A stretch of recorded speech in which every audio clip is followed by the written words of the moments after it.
আসসালামু আলাইকুম রহমতুল্লাহি বরকাত। প্রিয় শিক্ষার্থী বন্ধুগণ, আশা করি সকলেই অনেক বেশি ভালো আছেন। আলহামদুলিল্লাহ, আল্লাহ জাল্লা শানুহুর অশেষ করম এবং ফজল, তার বিশেষ মেহেরবাণীতে আমরা কোরআন শেখার 3টি ধাপ অতিক্রম করতে পেরেছি আলহামদুলিল্লাহ। আজকে আমরা কোরআন শেখার 4র্থ ধাপে উন্নীত হব ইনশাআল্লাহ। আজকের এই ক্লাসে আমরা শিখব পবিত্র কোরআনুল কারীমের যে অক্ষরগুলো, যে হরফগুলো আমরা দেখছি, এই হরফগুলোর সাথে কিভাবে হরকত যুক্ত করে একটি পূর্ণাঙ্গ শব্দ এবং বাক্য তৈরি করা যায়। প্রিয় শিক্ষার্থী বন্ধুগণ, সাথেই থাকুন। ইনশাআল্লাহ আমরা আজকের এই হরকতের ক্লাসে ইনশাআল্লাহ আরবি হরফগুলোতে হরকত দেওয়া শিখে যাব। প্রিয় শিক্ষার্থী বন্ধুগণ, শুরুতে আমরা দেখে নিই আরবিতে মূলত কী কী হরকত রয়েছে। আমরা যদি হরকতের পরিচয়ের দিকে আগে আসি, তাহলে আমরা দেখব যে হরকত যে শব্দটা রয়েছে, আমরা যেই শব্দটা উচ্চারণ করছি, এটি হরকত যে শব্দ আমরা উচ্চারণ করছি এটি হচ্ছে একবচন, বা আমরা যদি আরবিতে বলি ওয়াহেদ, এবং বাংলায় এর বহুবচন হলো হারাকাত। তো একসাথে যখন অনেকগুলো হরকত থাকে তখন সেটাকে আমরা বলি হারাকাত, এবং যখন একটি একটি হরকত আলাদা দেওয়া হয় তখন আমরা সেটাকে শুধু হরকত বলে থাকি। তো চলুন আমরা দেখি আসলে আরবিতে কী কী হরকত রয়েছে। আপনারা জেনে থাকবেন যে আরবিতে মূলত 3 ধরনের হরকত রয়েছে। 3 ধরনের হরকত কী কী? প্রথমে এখানে আমরা দেখতে পাচ্ছি জের। দেখুন, জের এখানে উপরে একটা দাগ দেওয়া আছে, নিচে জেরটা দেওয়া রয়েছে। এর মানে হলো জের সবসময় প্রত্যেকটা হরফের নিচের দিকে হবে। এরপরে হলো জবর। জবর উপরের দিকে দেয়া রয়েছে, এর মানে হলো জবরটা হবে প্রত্যেকটা হরফের উপরের দিকে। এবং সর্বশেষ হলো পেশ। পেশ আপনারা দেখতে পাচ্ছেন যে এটা উপরের দিকে রয়েছে, সুতরাং বোঝা গেল যে পেশ এটা উপরের দিকে আসবে। তাহলে আমরা দেখতে পেলাম যে আরবিতে মূলত 3টি হরকত রয়েছে। কি কি? জের, জবর এবং পেশ। আমাদের আজকের ক্লাস এই জের, জবর এবং পেশ এটি নিয়েই, এটার প্র্যাকটিস সেশন আমাদের চালু হবে ইনশাআল্লাহ। তো এই যে জের, জবর এবং পেশ, এই 3টাকে একত্রে হারাকাত বলে থাকে। এখন আমরা দেখব যে এই হরকতগুলো কোথায় থাকে এবং এগুলো বাংলায় আমরা কিভাবে ব্যবহার করব। বাংলার সাথে সঙ্গতি রেখে আমরা এই হরকতগুলো চেনার চেষ্টা করব ইনশাআল্লাহ। হরকত কোথায় থাকে ও কোন হরকত কিসের মতো কাজ করে। আসুন, এখানে আমরা দেখতে পাচ্ছি রয়েছে পেশ। পেশ থাকে হরফের উপরে। এর আগেও আমরা এটা বলেছি আগের স্লাইডে যে পেশটা কোথায় থাকে? হরফের উপরে থাকে। বাংলায় আমরা বলি যেটাকে রস্যুকার। আমাদের এই পেশটা রস্যুকারের মতো উচ্চারণ হবে, অর্থাৎ বা পেশ বু, সেটাকে আমরা বাংলায় বলবো ব রস্যুকার বু। এখানে আমরা দেখতে পাচ্ছি জবর। জবরটা কোথায় থাকে? জবরটা থাকে হরফের উপরে, এটা আমরা আগেও বলেছি। বাংলায় জবর যখন আমরা লিখব তখন সেটা মূলত আকারের মতো হয়ে যাবে। এবং সর্বশেষ হলো জের। এটা থাকে হরফের নিচে, এবং বাংলায় রস্যিকার, এই রস্যিকারের মতো হলো আমাদের এই জেরের উচ্চারণ। এরপরে আমরা আসলে হরকতগুলো চিনেছি কিনা এটার একটা প্র্যাকটিস আমরা এখানে করে নেই। আসুন দেখুন, দুই দিকেই আরবি দিকে হরকত দেওয়া রয়েছে এবং হরকতগুলোর বাংলা উচ্চারণ এখানে দেওয়া রয়েছে। জের, পেশ, জবর, এখানেও জের, পেশ এবং জবর রয়েছে। আমরা এখান থেকে যদি একটু নিচ থেকে যাই তাহলে দেখতে পারবো যে এটা কি বলুন তো? বলবো যে উস্তাদ, যে এটা হলো জের। তাহলে দেখুন এখানে জের কোথায় রয়েছে? একেবারে শুরুর দিকে জের রয়েছে। আমরা এই জেরের সাথে রেখা টেনে এটা মিলিয়ে দিচ্ছি। এরপরে আমরা দেখতে পাচ্ছি দ্বিতীয়তে এখানে এটা হলো জবর। তাহলে জবরটা এখানে আমরা দেখতে পাচ্ছি সবার শেষে রয়েছে, জবরের সাথে আমরা রেখা টেনে মিলিয়ে দিই। এবং সবার উপরে এখানে আমরা দেখতে পাচ্ছি গোল মাথা দিয়ে এটা হলো পেশ, এবং ওইখানে আমরা 2 নম্বরে দেখতে পাচ্ছি পেশ, এটার সাথে আমরা একটা রেখা টেনে মিল করে দিই। বাস, তাহলে আমরা মোটামুটি জবর, জের এবং পেশ এটা সম্পর্কে আমাদের একটা ধারণা হয়ে গেল, এবং আমরা জবর, জের, পেশ এটার পরিচয় কিন্তু আমরা লাভ করে ফেলেছি আলহামদুলিল্লাহ। এরপরে আমরা যে শিখলাম, আসলে দেখি আমরা পারি কিনা। দেখুন, হরফের উপরে কোন কোন হরকত থাকে। হরফের উপরে কোন কোন হরকত থাকে আমরা কিন্তু শুরুতেই বলেছি যে হরফের উপরে 2টি হরকত থাকে। সেটা হলো, একটার নাম হলো পেশ এবং আরেকটার নাম হলো জবর, ঠিক আছে। এবং হরফের নিচে কোন কোন হরকত থাকে এটা কিন্তু আমরা বলেছি যে একটি মাত্র হরকত সেটা হরফের নিচে থাকে, আর সেটি হলো জের। সেটি হলো কি? জের। তাহলে আমরা পেলাম এখানে পেশ এবং জবর এই দুটো হরকতের উপরে থাকে এবং জের এটা হরকতের নিচে থাকে। তাহলে এটা আমাদের জানা হয়ে গেল আলহামদুলিল্লাহ। এখন আমাদের জন্য একটা কুইজ আছে, দেখি কুইজটা কি। দেখুন, হারাকাত পড়ব কিভাবে, হারাকাত আমরা কিভাবে পড়ব, আসুন দেখি আমাদের এই কুইজের উত্তরটা কি আমরা এখান থেকে জেনে নিই। এই যে দেখুন, এখানে হরকত দেওয়া রয়েছে, হরকতের সাথে উচ্চারণ দেওয়া রয়েছে। আপনাদের কাজ হলো যে উচ্চারণটা প্র্যাকটিস করা। ওকে, তাহলে দেখুন এখানে কি, জের জবর পেশ, এইভাবেই পড়বেন।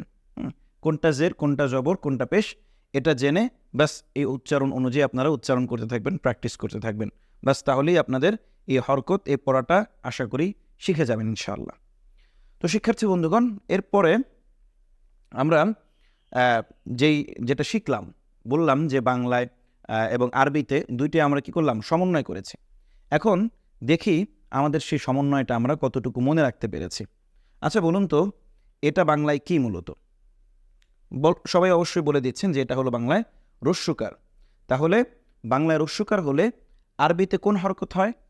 আরবিতে পেশ হয়ে যায়। এই যে দেখুন, আরবিতে পেশ হয়ে গেছে, রস্যকারের সাথে পেশের মিল হয়ে গেল। এরপরে এখানে আমরা দেখতে পাচ্ছি আকার। তাহলে এর আগে আমরা বলেছিলাম যে আকার হলে আরবির যে হরকতটি হয় সে হরকতটির নাম কি? অবশ্যই সবাই বলে দিচ্ছেন যে ওস্তাদজি সে হরকতটির নাম হলো জবর।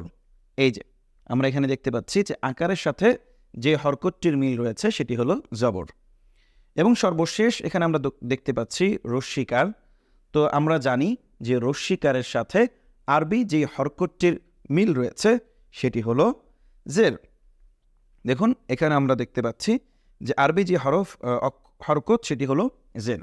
তাহলে পেশের সাথে হলো রস্যকার, জবরের সাথে হলো আকার এবং জেরের সাথে হলো রস্যিকার। তাহলে দেখুন এটা কিন্তু আমরা খুব সহজেই বুঝে ফেলেছি আলহামদুলিল্লাহ।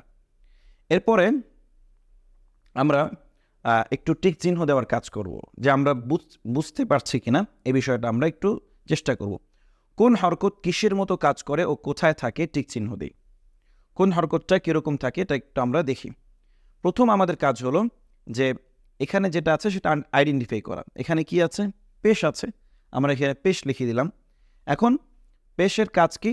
পেশের কাজ হলো সেটা রস্যকারের মতো শব্দ উচ্চারণ করে। আচ্ছা, এখন কোথায় থাকে বলুন তো? এই যে পেশটা কোথায় থাকে, উপরে নাকি নিচে? অবশ্যই আপনারা সকলেই বলে ফেলছেন যে উস্তাদজি পেশটা উপরে থাকে। তাহলে কি করুন, এই যে উপরে টিক চিহ্ন দিয়ে দিলাম, তাহলে আমাদের এই পেশটা শেখা হয়ে গেল। এরপরে আমরা দেখতে পাচ্ছি এখানে রয়েছে জবর। তাহলে জবর, এই হরকতটার নাম হলো জবর এবং এই জবরের কাজ কি? জবরের কাজ হলো সেটা বাংলা আকারের মতো কাজ করে থাকে। তাহলে এখন বলুন যে জবরটা কোথায় থাকে? একটু আগেই কিন্তু আমরা এটা শিখে এসেছি। বলুন উস্তাদজি জবরটা হরফের উপরে থাকে। হ্যাঁ, তাহলে আপনারা উপরের দিকে টিক চিহ্ন দিয়ে দিন। এরপরে আমরা দেখতে পাচ্ছি যে হরকতটি রয়েছে সেটি হলো জের। জেরের কাজ কি? জেরের কাজ খুবই সহজ, সেটা হলো বাংলায় আমরা যে রস্যিকার উচ্চারণ করি, তা জেরের কাজ হলো সেই রস্যিকারের মতো উচ্চারণ তৈরি করা। এখন এই জেরটা কোথায় থাকে? হরফের উপরে নাকি নিচে? অবশ্যই সবাই বলে দিয়েছেন যে এই জের হরকতটি এটি হরফের নিচে থাকে। জি অবশ্যই আপনাদের সকলের উত্তরে কিন্তু সঠিক হয়ে গিয়েছে আলহামদুলিল্লাহ। আমরা জের জবর পেশের চমৎকার সুন্দর আমরা জিনিস শিখলাম। এখন আমাদের জন্য একটি মনে রাখার মতো একটি বিষয় আমাদের এখানে উল্লেখ করা হয়েছে, সেটি হলো একই হরফে একই সাথে ভিন্ন জাতীয় দুইটি হরকত ব্যবহৃত হয় না। অর্থাৎ মনে রাখতে হবে যে একই হরফে একই সাথে ভিন্ন জাতীয় দুটি হরকত কখনোই ব্যবহৃত হবে না। যেমন বায়ের সাথে একই সাথে বায়ের উপরে জবর এবং পেশ, কিংবা জবর এবং জের, কিংবা পেশ এবং জের একসাথে কখনোই হবে না। বায়ের উপরে শুধুমাত্র একটি হরকতই হতে পারবে, সেটা জবর হোক, পেশ হোক কিংবা জের হোক। এটা অবশ্যই আমাদের সকলের মনে রাখার মতো একটি জ্ঞাতব্য বিষয়। এরপরে আমরা আরও একটা প্র্যাকটিস করব, সেটা হলো যে দুই পাশে দুই রকম দেয়া থাকবে, বাংলা এবং আরবি। বাম পাশে আমরা দেখতে পাচ্ছি হরকত দেয়া রয়েছে এবং ডান পাশে আমরা দেখতে পাচ্ছি বাংলায় এটা কিভাবে কাজ করে সেটা আকৃতি দেয়া আছে। এখন আমরা দুইটার সাথে দুইটা একটু মিলিয়ে দেখার চেষ্টা করব। শুরুতে আমরা এখানে দেখতে পাচ্ছি পেশ রয়েছে, এরপরে রয়েছে জবর এবং শেষে রয়েছে জের। এবং ডান পাশে আমরা দেখতে পাচ্ছি প্রথমে রয়েছে আকার, এরপরে রস্যিকার এবং সর্বশেষ রস্যুকার। এখন আমরা দেখব পেশটা আসলে কিসের মতো কাজ করে। সকলেই বলে ফেলছেন যে উস্তাদজি পেশটা তো মূলত রস্যুকারের মতো কাজ করে। তাহলে আমাদের কাজ কি? আমাদের কাজ হলো পেশকে রস্যুকারের সাথে রেখা টেনে মিলিয়ে দেয়া। এরপরে জবরটা বাংলায় কিসের মতো কাজ করে? জবরটা বাংলায় আকারের মতো কাজ করে। তাহলে আমরা কি করব? জবরের সাথে আকারের একটা রেখা টেনে মিল করে দিব। এবং সর্বশেষ এখানে রয়েছে জেরটা কাজ করে হলো বাংলা রস্যিকারের মতো। তাহলে আমরা কি করব? রস্যিকারের সাথে জেরের একটা রেখা টেনে মিল করে দিব। ব্যাস, এ হলো আমাদের এই চমৎকার এই হরকত যে আমরা শিখলাম এতক্ষণ, এই হরকত শেখার একটি ক্লাস। এরপরে আমাদের আরও প্র্যাকটিস, যে আমরা কোরআন থেকে এ বিষয়গুলো শেখার চেষ্টা করব ইনশাআল্লাহ। দেখুন, প্রথমে আমাদের যেই প্র্যাকটিসটা দেওয়া হচ্ছে সেটা হলো যে পেশে গোল দাগ দেই এবং উচ্চারণ করি। একটা আয়াত আমরা দেখতে পাচ্ছি, এই আয়াতের মধ্যে কোথায় কোথায় পেশ রয়েছে সেটা আমরা গোল দাগ দিয়ে আইডেন্টিফাই করার চেষ্টা করবো ইনশাআল্লাহ। আসুন, আয়াতটা কি? আয়াতটা হলো যালিকাল কিতাবু লা রাইবা ফীহি হুদাল লিল মুত্তাকিন। খুবই পরিচিত একটি আয়াত, সূরাতুল বাকারার একেবারে শুরুর আয়াত। আসুন তাহলে এই আয়াতের মধ্যে আমরা দেখি কোথায় কোথায় পেশ রয়েছে। যালিকাল কিতাবু, দেখুন কিতাবু, এই বায়ের উপরে কিন্তু কি রয়েছে? পেশ রয়েছে। লা রাইবা ফীহি, এখানে আমরা কোনো পেশ দেখতে পাচ্ছি না। হুদাল লিল মুত্তাকিন, এখানে দেখুন হুদা, এই হুদার হায়ের উপরে কিন্তু পেশ রয়েছে। এরপরে লিল মুত্তাকিন, এখানে দেখুন লিল মুত্তাকিন, মিমের উপরে কিন্তু কি রয়েছে? পেশ রয়েছে। তাহলে আমরা এই আয়াত থেকে মোট 3টি হরফের উপরে পেশ হরকতটি চিহ্নিত করতে পেরেছি, আলহামদুলিল্লাহ। এরপরে আমরা নেক্সটের দিকে যাই। এখন আমাদের কাজ হলো যে মূলত জবর কোথায় কোথায় আছে সেগুলো আমরা দেখব এবং উচ্চারণ করব। আসুন, আয়াতটা আমরা আগে একটু তিলাওয়াত করে নিই। আয়াতটা হলো আল্লাযীনা ইউমিনুনা বিল গায়বি ওয়া ইউকিমুনাস সালাতা ওয়া মিম্মা রাযাকনাহুম ইউনফিকুন। এটিও সূরাতুল বাকারার আয়াত। এখন আমরা দেখি এখানে কোথায় কোথায় জবর রয়েছে। আল্লাযীনা, এখানে দেখতে পাচ্ছি আমরা নুনের উপরে জবর রয়েছে। এরপর ইউমিনুনা, এখানেও দেখতে পাচ্ছি নুনের উপরে জবর রয়েছে। বিল গায়বি, এখানে গাইনের উপরে আমরা দেখতে পাচ্ছি জবর রয়েছে। ওয়া ইউকিমুনাস সালাতা, ওয়ার উপরে আমরা দেখতে পাচ্ছি জবর রয়েছে এবং নুনের উপরেও এখানে জবর রয়েছে। আর সলাতা, এখানে লামের উপরে জবর রয়েছে। আর তা, এখানেও গোলতায়ের উপরে জবর আমরা দেখতে পাচ্ছি। ওয়ার উপরেও কিন্তু জবর রয়েছে। রাযাকনাহুম, এখানে র এবং জা দুইটার উপরেই জবর রয়েছে। নাহুম ইউনফিকুন, এখানে কিন্তু নুনের উপরে আছে এবং সর্বশেষ শেষেও কিন্তু আমরা দেখতে পাচ্ছি নুনের উপরে জবর রয়েছে। তাহলে এখানে কিন্তু আমরা অনেকগুলো জবর আইডেন্টিফাই করে ফেললাম, আলহামদুলিল্লাহ। এরপরে আমরা যাব হলো জেরের দিকে, যে কোথায় কোথায় জের রয়েছে সেগুলো আমরা একটু চিহ্নিত করার চেষ্টা করব। ওয়াল্লাযীনা ইউমিনুনা বিমা উনজিলা ইলাইকা ওয়া মা উনজিলা মিন ক্বাবলিক ওয়া বিল আখিরাতি হুম ইউকিনুন। আমরা যদি দেখি ওয়াল্লাযীনা, শুরুতেই দালের নিচে কিন্তু আমরা দেখতে পাচ্ছি এখানে জের রয়েছে। ইউমিনুনা, মিমের নিচে আমরা দেখতে পাচ্ছি জের রয়েছে। বিমা, এই বায়ের নিচেও কিন্তু জের রয়েছে। উনজিলা, এখানে জায়ের নিচে জের রয়েছে। ইলাইকা, এখানে আলিফের নিচে জের রয়েছে। ওয়ামা উনজিলা মিন ক্বাবলিক, ওয়ামা উনজিলা, জায়ের নিচে জের রয়েছে। মিমের নিচে জের রয়েছে। ক্বাবলিকার লামের নিচে জের রয়েছে। ওয়াবিল আখিরাহ, বায়ের নিচে জের রয়েছে। আখিরার খয়ের নিচে জের রয়েছে এবং তায়ের নিচে জের রয়েছে। এবং সর্বশেষ ইউকিনুন, এখানে কফের নিচে জের রয়েছে। চমৎকার না? দেখুন, আমরা জবর জের পেশ শিখলাম, সাথে সাথে আলহামদুলিল্লাহ কুরআনুল কারীমে জবর জের পেশ কিভাবে আছে এটাও কিন্তু আমরা দেখে নিলাম, আলহামদুলিল্লাহ। এখন আপনাদের জন্য চমৎকার একটি কুইজ অপেক্ষা করছে। কুইজটি হলো, যখন কোনো হরফে হরকত ব্যবহার হয় তখন ওই হরফের কি ধরে পড়তে হয়। যখন কোনো হরফের হরকত ব্যবহার হয় তখন ওই হরফের কি ধরে পড়তে হয়। আসুন আমরা উত্তরটা দেখে নিই। উত্তরটা হলো একক ধরে পড়তে হয়। অর্থাৎ যখন কোনো হরফে হরকত ব্যবহার হয় তখন ওই হরফের একক, অর্থাৎ বায়ের উপর যখন আমরা কোনো হরকত ধরবো, জবর ধরলাম, তখন কিন্তু বায়ের যে একক বা সেটা ধরেই পড়তে হবে। ঠিক আছে, যাই হোক, তো এগুলো আমাদের কুইজ। এরপরে আমরা এখন প্র্যাকটিস করব যে জবর আমরা ব্যবহার শিখলাম, জের শিখলাম, পেশ শিখলাম, এগুলো আমরা প্র্যাকটিক্যাল ব্যবহারের দিকে চলে যাচ্ছি। অর্থাৎ প্রত্যেকটা হরফের সাথে আমরা জবর জের পেশের কম্বিনেশন করার চেষ্টা করবো ইনশাআল্লাহ। আসুন হরফের সাথে জবরের ব্যবহারটা শিখি। কিভাবে হবে? আলিফের উপরে যদি জবর থাকে তাহলে অ যোগ আ মানে আকার সমান আ হবে। অর্থাৎ আলিফ স্বাভাবিকভাবে আমরা যদি বাংলায় যদি দেখি ব্যঞ্জন বর্ণ এবং স্বরবর্ণ রয়েছে, তো স্বরবর্ণের সাথে প্রত্যেকটা ব্যঞ্জন বর্ণের সাথে কিন্তু একটি স্বরবর্ণ যুক্ত থাকে। তো এখানেও ঠিক একইভাবে আলিফকে আমরা স্বাভাবিকভাবে অ ধরেছি এবং জবরটাকে আমরা আকার ধরেছি, দুইটা মিলে একসাথে স্বরে আ হয়েছে। উচ্চারণটা আলিফ জবর আ এইভাবে হয়েছে। নেক্সট আমরা যদি দেখি তাহলে বায়ের ক্ষেত্রে যদি আমরা একইভাবে দেখি যে বা জবর বা কীভাবে হয়েছে, মূলত ব যোগ আকার সমান বা। ঠিক তায়ের ক্ষেত্রে আমরা যদি দেখি ত যোগ আকার সমান তা। সা জবর সা মানে হলো ছ যোগ আকার সমান সা। এরপরে হায়ের ক্ষেত্রে যদি আমরা দেখি ঠিক একইভাবে প্রত্যেকটা হরফ কিন্তু একই ধারাক্রম অনুযায়ী চলে যাবে ইনশাআল্লাহ। হ যোগ আকার সমান হা, জিম জবর যা অর্থাৎ জ যোগ আকার সমান যা, খ জবর খ মানে হলো খ যোগ আকার সমান খ। এরপরে দাল, এটাও যদি আমরা দেখি দাল জবর দা সমান দ যোগ আকার সমান দা।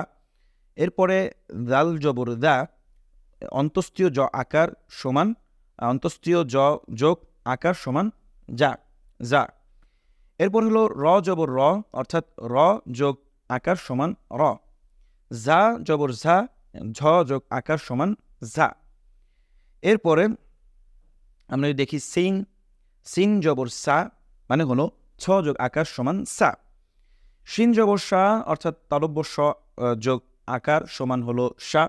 সৎ জবর স মানে হলো স যোগ আকার সমান স। দ জবর দ মানে হলো দ যোগ আকার সমান দ। এরপরে তয়ের ক্ষেত্রে যদি আমরা দেখি একই রকম ত যোগ আকার সমান ত। জ জবর জ মানে হলো জ যোগ আকার সমান জ। এরপরে আইন জবর আ অর্থাৎ স্বরে অ যোগ আকার সমান আ, এটা একটু চাপ দিয়ে হবে আ। এরপরে গাইন জবর গ মানে হলো গ যোগ আকার সমান গ। এরপরে ফায়ের ক্ষেত্রে যদি আমরা দেখি একই রকম ফা জবর ফা মানে হলো ফ যোগ আকার সমান ফা। কফ জবর ক মানে হলো কফ যোগ আকার সমান ক। এরপরে কাফের ক্ষেত্রেও যদি আমরা দেখি সেমভাবেই কাফ জবর কা মানে হলো ক যোগ আকার সমান কা। লাম জবর লা মানে হলো ল যোগ আকার সমান লা। মিম জবর মা মানে হলো ম যোগ আকার সমান মা। এরপরে নুন জবর না মানে হলো ন যোগ আকার সমান না। এরপরে ওয়াও জবর ওয়া, এর মানে হলো সরাসরি বাংলায় যে আমরা বলি ও, এই ওটাই এখানে ওয়াও আকারে উচ্চারিত হবে। হা মানে হলো হ যোগ আকার সমান হা। তা জব গোলতা জবর তা মানে হলো ত যোগ আকার সমান তা। এবং হামজা অর্থাৎ অ যোগ আকার আ, হামজা জবর আ অ যোগ আকার সমান আ। তো এই হলো আমাদের আরেকটি সর্বশেষ যে ইয়া, ইয়া জবর ইয়া এবং শেষ যে ইয়া জবর ইয়া দুইটাই একই, অর্থাৎ দুইটাই রস্বীকার থেকে উচ্চারিত হবে। এ হলো আমাদের জবরের যে ব্যবহার, আমরা জবরের ব্যবহারগুলো শিখলাম যে প্র্যাকটিক্যালি প্রত্যেকটা হরফের সাথে আমরা কি করলাম, জবর যুক্ত করে বাংলা এবং আরবি আলাদাভাবে দেখানোর চেষ্টা করলাম। এখন আমাদের জন্য চমৎকার একটি কুইজ রয়েছে। আমরা যদি কুইজটি পারি ইনশাআল্লাহ আশা করি এর পরের দিকে আমরা চলে যাব। এই কুইজটি আমরা এর আগে পড়িনি, আমাদের জানার জন্যই মূলত এখানে কুইজ আকারে প্রশ্ন করা হয়েছে। হরুফে মুস্তালিয়া কয়টি? হরুফে মুস্তালিয়া কয়টি? আসুন আমরা জেনে নেই যে হরুফে মুস্তালিয়া মূলত কয়টি। হরুফে মুস্তালিয়া হলো 8টি। আমরা ইনশাআল্লাহ এটা নিয়ে বিস্তারিত আলোচনা করব। এখন আমরা একটু সংক্ষেপে আপনাদেরকে হরুফে মুস্তালিয়ার সাথে পরিচয় করিয়ে দিচ্ছি। হরুফে মুস্তালিয়াগুলো হলো খ র অর্থাৎ খ জবর খ, র জবর র, সদ জবর স, দত জবর দ, ত জবর ত, জ জবর জ, গইন জবর গ এবং কফ জবর ক। মূলত এগুলো হলো যেগুলো একটু মোটা করে উচ্চারিত হয়, সেগুলোই মূলত এখানে হরুফে মুস্তালিয়া। এখানে 8টা আলাদাভাবে উল্লেখ করা হয়েছে। এটা আমরা মনে রাখার চেষ্টা করবো ইনশাআল্লাহ। এগুলো নিয়ে আমরা পরবর্তী ধাপে আরও জানার চেষ্টা করব। তো এই হলো আমাদের আজকে যে আমরা হরকত নিয়ে আমরা যেই ক্লাসটা ছিলাম, এই ক্লাসের সর্বশেষ আজকের এই হরুফে মুস্তালিয়ার কুইজের মাধ্যমে মূলত আমাদের আজকের এই ক্লাসটি শেষ হতে যাচ্ছে। তো আশা করি আপনারা আমরা যেই ক্লাসটি করলাম হরকত নিয়ে, এটা অবশ্যই আপনাদের কাছে ভালো লেগেছে। এবং অবশ্যই যদি কোনো বিষয় আপনাদের বুঝে না থাকেন আপনারা অবশ্যই সেটা আমাদেরকে জানানোর চেষ্টা করবেন। আমরা আপনাদেরকে অবশ্যই সেটার সলিউশন জানানোর চেষ্টা করবো ইনশাআল্লাহ। দেখা হচ্ছে পরবর্তী ক্লাসে। সে পর্যন্ত সকলেই ভালো থাকুন, সুস্থ থাকুন। আসসালামু আলাইকুম ওয়া রাহমাতুল্লাহি ওয়া বারাকাতুহু।